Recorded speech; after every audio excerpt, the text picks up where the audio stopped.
కడప జిల్లాలో టీడీపీ తమ్ముళ్లు రోడ్డెక్కారు. బద్వేల్లోనైతే ఏకంగా నిరాహార దీక్షలకే దిగారు.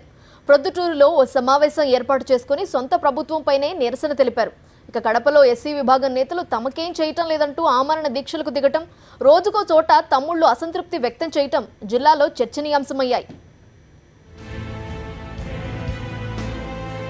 వైఎస్ఆర్ జిల్లాలో టీడీపీ కార్యకర్తల్లో అభద్రతా భావం పెరిగిపోతోంది.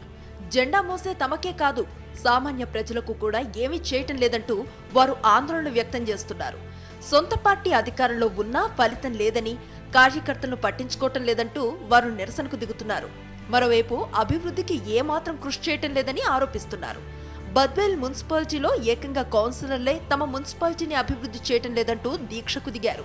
మున్సిపాలిటీ రోడ్లు, మౌలిక సదుపాయాలు చేపట్టడం లేదంటూ వారు ఆవేదన వ్యక్తం చేశారు. కనీస సౌకర్యాలు కూడా కల్పించడం లేదని, టీడీపీ కార్యకర్తలుగా తమను ప్రజలు నిలదీస్తున్నారంటూ వారు చెప్పుకొచ్చారు. ఇదిలా ఉంటే ప్రొద్దుటూరులోనూ ఇదే పరిస్థితి. కార్యకర్తలను పట్టించుకోవటం లేదని, కాంట్రాక్టులన్నీ నేతలే తీసుకెళ్లిపోతున్నారని, ప్రభుత్వం వచ్చినా కార్యకర్తకు ఏమీ ఒనగూరటం లేదని అంటున్నారు. జిల్లాలో నీరు చెట్టు కార్యక్రమం వద్ద నుంచి ఇసుక తవ్వకాల వరకు అన్ని నాయకులే దోచుకెళ్తున్నారని ఆరోపిస్తూ ప్రత్యేక సమావేశాలను ఏర్పాటు చేశారు.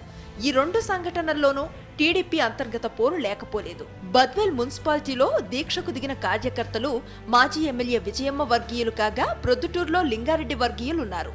ఎమ్మెల్సీ ఎన్నికల్లో టీడీపీకి ఓటు వేస్తే బద్వేల్ కౌన్సిలర్లకు నిధులు కేటాయించి కాంట్రాక్టులు ఇస్తామని చంద్రబాబే స్వయంగా హామీ ఇచ్చారు.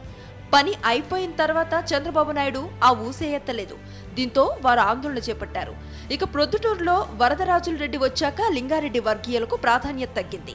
అన్ని కాంట్రాక్టులు వరదరాజుల రెడ్డి తీసుకుంటున్నారంటూ, తమకేమీ దక్కటం లేదంటూ లింగారెడ్డి వర్గీయులు నిరసన గళం వినిపించారు.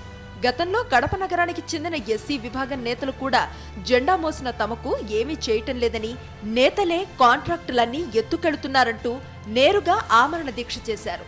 మొత్తం మీద జిల్లాలో టీడీపీ కార్యకర్తలకు, నేతలకు మధ్య పెద్ద అగాధం ఏర్పడింది.